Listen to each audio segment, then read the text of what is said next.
যে আল্লাহ পাকের নাম এত সুন্দর, ফালিল্লাহিল আসমাউল হুসনা, আল্লাহ বলতেছেন যে আল্লাহর অনেক সুন্দর সুন্দর নাম আছে।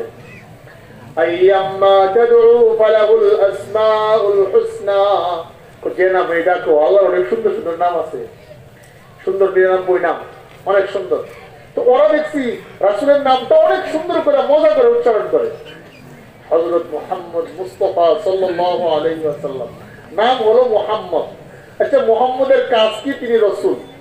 শুধু রাসূল না, শেষ রাসূল, শেষ রাসূল, শেষ নবী।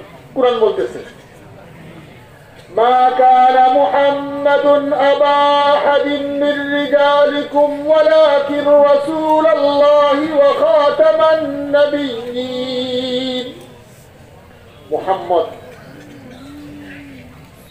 তোমাদের কোন পুরুষের বাবা নয়, কারণ রাসূলুল্লাহ ইসলামের কোন ছেলে সন্তান যে সময় আয়াত দাবি করেছে কেউ নাই, আগেই চলে গেছে।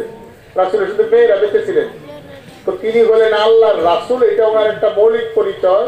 আর তিনি খাতামুন নবিয়্যিন, সর্বশেষ নবী, সর্বশেষ নবী। রাসূল বলেন আমার পরে লা নবিয়্যা বাদি, যে আমার পরে আর কোন নবী আসবে না, রাসূলের পরে কোন নবী জন্ম লাভ করবে না, কোন নবী জন্ম লাভ করবে না। রাসূল কারীম সাল্লাল্লাহু আলাইহি ওয়াসাল্লাম সর্বশেষ নবী। আমি প্রসঙ্গটা কেন উঠিয়েছি, একটা প্রশ্নের উত্তর দিব। যে উলামায়ে কেরাম সারা দেশ থেকে কেন বলে যে কাদিয়ানীরা কাফের, আবার কেন বলে রাষ্ট্রীয়ভাবে অমুসলিম ঘোষণা দেওয়ার দরকার, এটা যৌক্তিকতা বোঝানোর চেষ্টা করব। পাকিস্তানের মঞ্জুর আহমদ চিনিউটি রহমতুল্লাহ, ওনাকে তো আমরা দেখি নাই, ওনার ছেলে নাম মনে নাই, আর আব্বার কিতাব নিয়ে আসছিলেন, আমাদের দারুল ফিকহুল ইরশাদ উনি হাদিয়া দিয়ে গেছেন। মঞ্জুর আহমদ চিনিউটি রহমতুল্লাহ এত অসুস্থ ছিলেন, কেউ নিতে পারে না। উনি করে আমাকে কোন রকম উঠায় আমার চেয়ারটা কোন রকম ঠেলে ঢিলে ওই জায়গায় নিয়ে যাও, ডক্টর মাথায় উঁচু করে নিয়ে যাও, আমি তারপরেও রাসূল যে শেষ নবী আমি যেন বলতে পারি এই কথাগুলো। আনোয়ার শাহ কাশ্মীরি রহমতুল্লাহ শেষ জিন্দেগিতে ওনার একটাই আন্দোলন ছিল, কাদিয়ানী বিরোধী আন্দোলন, খতমে নবুয়ত।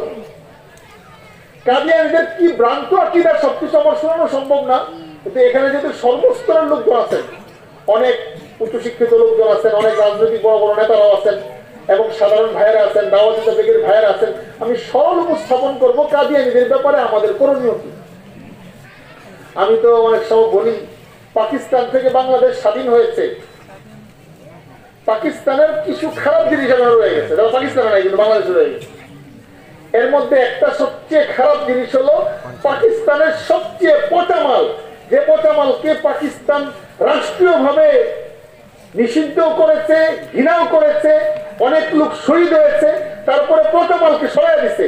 আর সেই পচা মাল দেশ স্বাধীন হয়েছে, ওই দেশের থেকে ভালো কিছু আনলে তো কাজ হইতো, ওই দেশের সবচেয়ে পচা মালের প্রভাবটা বাংলাদেশে এখন রয়েছে।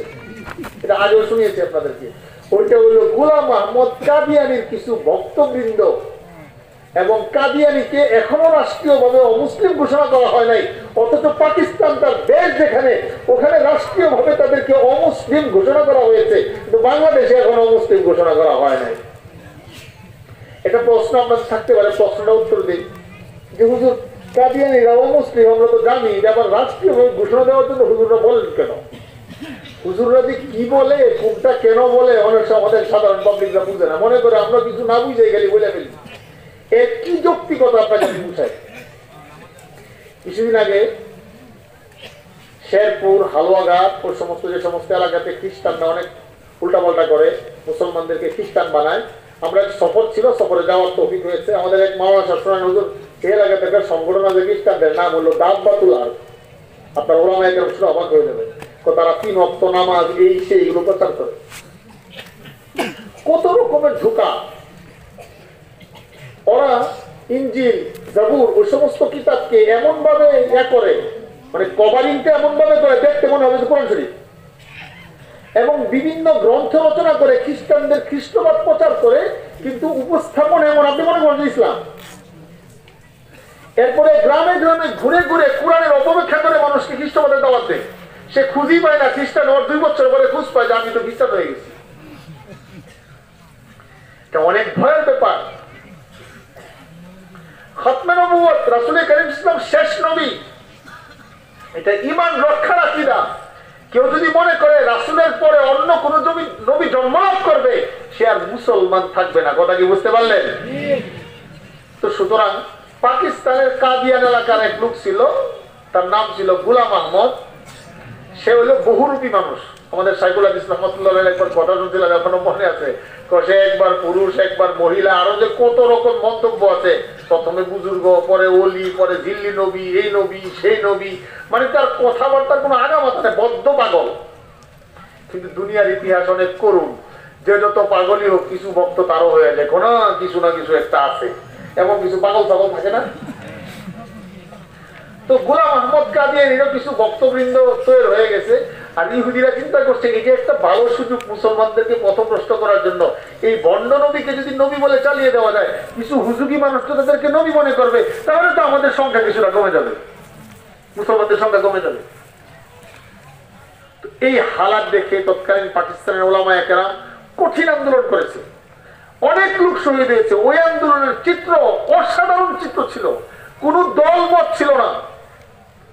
আহলে হাদিস কোন, বেদাতি কোন, যারা মোটামুটি নাম কাওয়াস্তে মুসলমানও সবে যে কাদিয়ানী অবস্থা, আমাদের সবার নাম নবী। একটা বলেন তো, আমাদের দেশে যে যে গ্রুপে আছে, যে যে ফেরকায় আছে, খালি ঈমানটা থাকলে সবার নবী কি মুহাম্মদ সাল্লাল্লাহু আলাইহি ওয়াসাল্লাম না বলেন? এবারে কোনো বেশকম আছে? এখানে কোনো দল মত, কে সুন্নি বেদাতি, কে এতাতি, কে তাবলিগওয়ালা, আবার কে ওই যে আহলে হাদিস, কে ওই দল করে সেই দল করে, এগুলোর কোনো ভেদাভেদ নাই। কারণ সবার নবীর নাম কি? মুহাম্মদ সাল্লাল্লাহু আলাইহি ওয়াসাল্লাম। সবাই আমরা বিশ্বাস রাখি যে মুহাম্মদ সাল্লাল্লাহু আলাইহি ওয়াসাল্লাম শেষ নবী।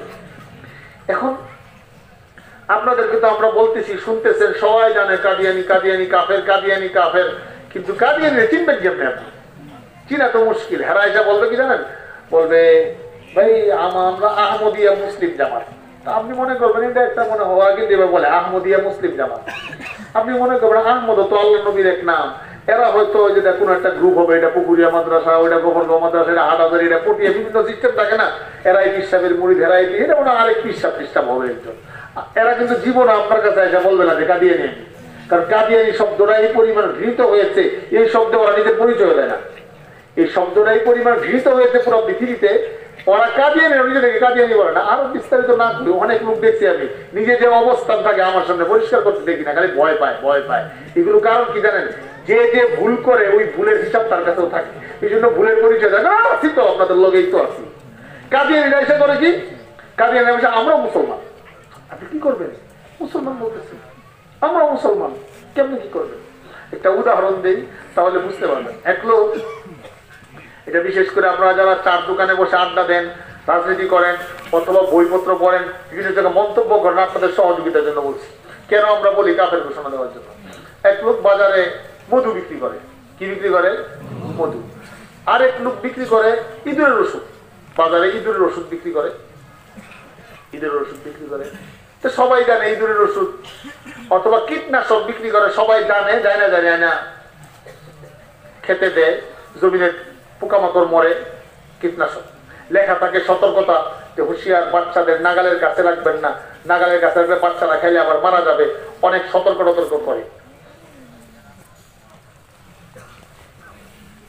তো এক লোকে করছে কি, দেখলো যে কীটনাশক তো তেমন বেচা কিনা হয় না, কয় বেটা কৃষি কাজ করে। মধু দেখছি মার্কেটে খুব ভালো চলে, শীতকাল সবাই মধু কিনে, আর সুন্দরবনের মধু লাগলে তো আরো বেশি চলে। আর এখন তো দেখছি তুরস্ক থেকে মধু আসে চাক সহ, মানুষ কেনার জন্য অস্থির, অনেক টাকা দাম। মধু যেহেতু সবাই চলে, তাহলে ওই বেটা করছে কি, একবারে হুবহু বোতল বানাইছে, ইয়ার মতো মধুর বোতলের মতো বোতল বানাইছে। বানায়া ওইখানে বিশাল বড় করে সুন্দর করে লেখছে খাঁটি মধু, সুন্দরবন থেকে আনা। ভিতরে কিন্তু কীটনাশক, ভিতরে কীটনাশক, উপরে লেখছে যে খাঁটি মধু। এখন যেই কাস্টমার সিয়ে সবাই গেলে খাঁটি মধু বেচতেছে কিনতেছে, সেই বেটা মোটামুটি কিনে আজকে এই বাজারে থাকে, পরের দিন আর এই বাজারে আসে না, আরেক বাজারে যায়, আরেক বাজারে যায়, আরেক বাজারে যায়। কারণ এখান থেকে যখন একদিন যায়, পরে শুনে এলাকাতে মারা গেছে 50-60 জন, সেই এলাকায় থাকলে ঝামেলা, এই এলাকায় থাকে না, আরেক এলাকায় যায়, আরেক এলাকায় যায়। এইভাবে মোটামুটি 5-7 হাজার মানুষ মারছে, বুঝেন নাই? আচ্ছা বলেন তো, এই যে এই লোকটা বিষ বিক্রি করতেছে মধু বলে, এখন এই লোকের এটার থেকে বাঁচার জন্য ব্যবস্থা কি? একটা ব্যবস্থা হলো, সরকারের দায়িত্ব হলো এই লোককে গ্রেফতার করা, র্যাব লাগায় গ্রেফতার করা, তুই কেন বিষ বেচস মধুর নামে। এরপরে তার উপর শাস্তি কার্যকর করা। এই লোকের ছবি সহ পুরা দেশে প্রচারিত করা যে এই লোকটা ধোঁকাবাজ, একে ধরিয়ে দিন এবং সে অনেক খারাপ, তার কাছ থেকে কেউ কোনো কিছু কিনবেন না, আর না হয় জনগণের জান চলে যাবে। এই জন্য সরকারের সতর্ক হওয়া এবং সতর্ক করা সরকারের দায়িত্ব কি না? তাই কথাটা কি বুঝতে পারতেছেন? আচ্ছা, ওই বেলা তো মানুষের জান নিয়ে যায়।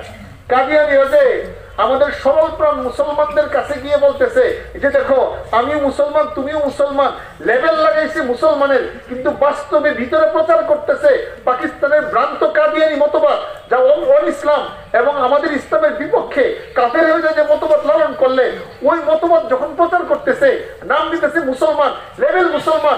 আগেরটার দ্বারা মানুষের নষ্ট হয়ে গেছিল দুনিয়ার জান, এটার দ্বারা নষ্ট হচ্ছে অনন্ত অসীম আখিরাত। হাজার মানুষ নিজের জিন্দেগি নষ্ট করতেছে, ইসলামের নামে চালাচ্ছে, অথচ মানুষের কাছে সেল করতেছে একদম সরাসরি কুফরি মতবাদ। তাহলে এটার জন্য কি সরকারের কোনো দায়িত্ব নাই? এটাই আমরা বলি। সরকার যদি রাষ্ট্রীয়ভাবে ঘোষণা দিয়ে দেয় কাদিয়ানিরা অমুসলিম, তাহলে কি হবে জানেন?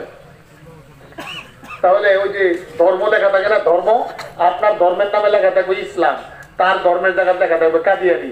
আচ্ছা, যখন বিয়ে শাদী করতে গেছে পুকুরিয়া মাদ্রাসায় নিয়ে আসছে, আচ্ছা বললাম ভাই আইডি কার্ডটা দেন, এনআইডি কার্ডটা দেন দেখি কার কি অবস্থা। আমি দেখি ধর্ম লেখা কাদিয়ানি। কি বলেন, আমি কি বিয়ে পড়াবো? আমি বলি ভাই নাই, আপনার মেয়ে তো ফাতেমা, এই তো জামাই দিলে কাদিয়ানি, এত বিয়ে হবে না এখানে, দেখেন কাগজে লেখা আছে কাদিয়ানি।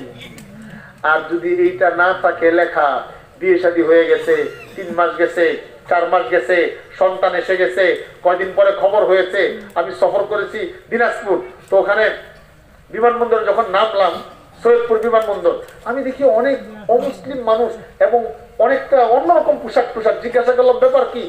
অমুসলিমরা এখানে তাদের মিশন কার্যকর করার জন্য এই সমস্ত এলাকায় নিয়মিত ঢাকা বিমানবন্দরে আসে, ইতালি থেকে বিভিন্ন জায়গা থেকে সোজা সৈয়দপুর চলে আসে। পরে এক এলাকায় নিয়ে গেল, আমাকে বললো যে হুজুর এই সমস্ত এলাকাতে এক লোকের কথা শোনাইলো, কেউ জানে না খ্রিস্টান হয়ে গেছে, জানে না কাদিয়ানি হয়ে গেছে, অনেকদিন পরে খুঁজ হয়েছে তার স্বামী কাদিয়ানি। ওই যে আহমদিয়া মুসলিম জামাত করে বয়ান টয়ান শুনছে, পরে দেখি বই অন্যরকম, কথাবার্তা অন্যরকম, কেমন জানি তাদের নামাজ ভিন্ন রকম, তাদের মসজিদ কাদিয়ানি কোনো মসজিদ না, এটার নাম হলো উপাসনালয়। তাদের উপাসনালয়ের মধ্যে দেখছে অন্যরকম টিভি থাকে, কেমনে কি করে ডরে, কইটা আবার কি সিস্টেম। এই যে মহিলার বিয়ে হলো, 3 মাস হয়ে গেছে, তার বিয়েটা কিন্তু শরীয়ত মতো হয় নাই, একটা কাফেরের সাথে। এই সরকার সতর্ক না করার কারণে, সতর্ক না হওয়ার কারণে এই একজন সাধারণ জনগণ, সাধারণ মানুষ তার বিয়ে ভাঙতে হচ্ছে। আগের বিয়েটা শুদ্ধ হয় নাই, খরচ করছে সব বেকার, এখন কবরস্থান ভিন্ন, ওদের উপাসনা ভিন্ন, ওদের সবকিছু ভিন্ন। এই যে লোকটা পেরেশানিতে পড়ছে, এটা কি সাধারণ পেরেশানি না অসাধারণ পেরেশানি? অসাধারণ পেরেশানি। এই জন্য আমরা বলি সরকারকে, আমরা ঘোষণা দেন তারা কাদিয়ানি, আমরা কাগজপত্র দেখাই দিই, কাদিয়ানির পরিচয় দেখাই দিব, আপনি খালি সিলমেরা দিবেন যে কাদিয়ানি, এরপরে আমাদের কোনো ঝামেলা নাই। আমাদের দেশে হিন্দুরা যেমন অধিকার নিয়ে থাকে, খ্রিস্টানরা অধিকার নিয়ে থাকে, তারাও সংখ্যালঘু হিসাবে তারা তাদের অধিকার নিয়ে থাকবে। তবে মুসলমান নাম দিয়ে থাকতে পারবে না, থাকবে কোন নামে? কাদিয়ানি নামে। কথা কি আপনারা বুঝতেছেন? কাদিয়ানি নামে থাকবে। কিন্তু এই কাদিয়ানি নামে না থাকার কারণে, মুসলমান নামে থাকার কারণে অনেক মানুষের সবকিছু নষ্ট হয়ে যাচ্ছে। এখন মনে করেন মুসলমানদের মসজিদ, আচ্ছা বলেন তো বিএনপির লোকেরা কি তাদের দলের আওয়ামী লীগ নাম রাখে মানবে? আওয়ামী লীগের লোকেরা কি তাদের দলের বিএনপি কে মানবে? কথা বুঝেন না? না মানবে কেউ? আমার নাম নিয়ে গেছে, আরে ট্রেডমার্ক থাকে, ব্যবসায়ীর নাম, একটা বাসের নাম একটার সাথে একটা মিলে গেছে, পরে বাঁচার জন্য একটা নিউ লেখা দিয়ে উপর দিয়ে, কোনো হয়তো মামলা হয়ে যাবে।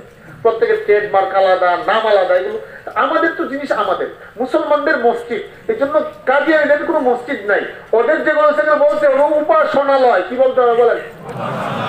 আচ্ছা, খ্রিস্টানদের এলাকে গির্জা বলবেন না মসজিদ বলবেন? গির্জা। হিন্দুদের এলাকে মন্দির বলবেন না মসজিদ বলবেন? মন্দির। তাহলে কাদিয়ানিদের ডেকে বলতে হবে উপাসনালয় অথবা অন্য কোনো নাম। মসজিদ বললে মানুষ বুঝবে না, উপরে যদি সাইনবোর্ডে লেখা থাকে মসজিদ, আর নামাজ পড়তে গেছে ইমাম সাহেব তো কাটটা কাফের কাদিয়ানি, ওই বেটার নামাজের কি অবস্থা হবে? কথা বুঝছেন? কবরস্থান, কবরস্থানে যে লেখা থাকে মুসলিম কবরস্থান, যদিও কবরস্থানের মধ্যে তো সাধারণত কবরের ভিতরে পয়সা, তারপরে মুসলমানদের কবরস্থানে কাদিয়ানি থাকে না, কাদিয়ানির কবরস্থানে মুসলমান থাকে না। কিন্তু এটা সতর্ক না করার কারণে পেস লাগবে কি লাগবে না? মেয়ের বিয়েতে পেস, নামাজে পেস, চলাফেরাতে পেস, কত জায়গায় পেস। এই সব পেস ছুটানোর জন্য আমরা একটা সহজ দাবি করি যে কাদিয়ানিরা কাফের, কাদিয়ানিরা কাফের এবং তাদেরকে রাষ্ট্রীয়ভাবে কাফের ঘোষণা দেওয়া হোক। আপনারা কি বলেন? এই দাবিটা কি যৌক্তিক না অযৌক্তিক?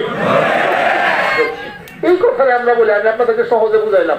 অনেকে বলে যে কেন হুজুররা খালি, আসলে তো বুঝে না কষ্ট কোনো কিছু, খালি পেশালি পারে। তো হুজুররা মনে হয় কিছুই বুঝে না, হুজুর করার একজন মুসলমান লাগবে, আপনাদের কেমন দরকারটা কি?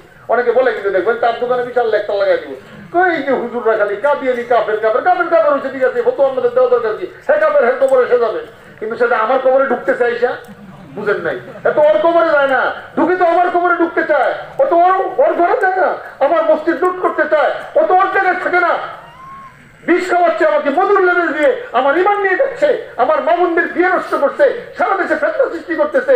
তা আমাদের এই সহজ দাবিটা মেনে নিলে সারা দেশে ঝামেলা কমে যায়।